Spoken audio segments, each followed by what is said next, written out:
ಓಂ ಶ್ರೀ ಸಾಯಿರಾಮ್. ಬಡವು ಕುಲ ಎಂಬ ಈ ದೇವ್ರ ಕುಲ ಮಕ್ಕಳೆಲ್ಲಾಗೂ ಎಂಗೆ ಗೌತಮಿದ ನಮಸ್ಕಾರವೇ ಹೇಗಿಂಡು.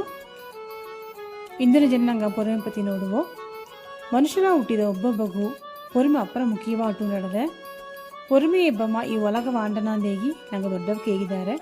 பொறுமை ಇಲ್ಲಾದಲ್ಲ ನಂಗೆ ಸ್ಥಾನ ಇழந்து ನಿಮ್ಮದಿ ಇழந்து ನಂಗೆ ಸುತ್ತಿ ಬೋಕರ ಗೌರವೂ ನಂಗೆ ಇழந்தನೋ. ಉದಾಹರಣೆಗೆ ಒಂದು ಒನ್ನ ಸಂಭವ ಮುಂದಾಡದೆ ಸಂಕ್ರಮಣ ಮುಂದಾಡು ಅಡಿಕಡೆ ದೋಸಿ ಮಕ್ಕಳೆಲ್ಲ ಪೊದುಕೂಟ ಬಿದ್ದು ಅಲ್ಲಿ ಇಬ್ಬ ಸಾಧು ಸನ್ಯಾಸ ಎಲ್ಲವ ತೊಂದರೆ ಮಾಡಿ ಬಂದರು. ಕಾಂಜಿ ಪೆರಿಯವ ಹೊರ ಸಪ್ಪರ ಬಿಸಿಲು ಉದರ ಮಾಕತವ ಅವಕ್ಕೆಲ್ಲಾಗೂ ಒಳ್ಳೆ ಗವದೋಗೆ ಮಜ್ಜಿ ಕಲಿಕೆ ಬೀವಿಂದೇಗಿ ಹೇಗಿದ್ರು. ಅವಕವು ಒಂದಂಡ ಮಜ್ಜಿಗೆ ಕಲಿಕೆ ಮಾಡಮುಂಡಾಡು ಬೀತರು. ಆ ಪೊದುಕೂಟನ ಬಂದವಕ್ಕೆಲ್ಲ ಅಪ್ಪರ ತಪ್ಪು ಅವಕರ ಪತಿ ಮಾತಾಡಿದ್ರು. ಏಸಾಗ ಮಾತಾಡಲಿ ಪರವಾಗಿಲ್ಲಂದೇಗಿ பொறுமையோಗಿದ್ದರು. ಒಂದು ಜನ ಅವಕಾಗವೇ ಮುಡಿಬಿಲ್ಲ ಅಪ್ಪರ ಹರುಪೆತ್ತಿತು. ಆ ಮಡ ಮುಂದಾಡು ಅಟ್ಟ ಮಜ್ಜಿಗೆಯ ಕುಡ್ತರು. ಆ ಮಜ್ಜಿಗೆ ಕುಡ್ತವಕರ ಮನಸ್ಸು ಮಾರಿತು.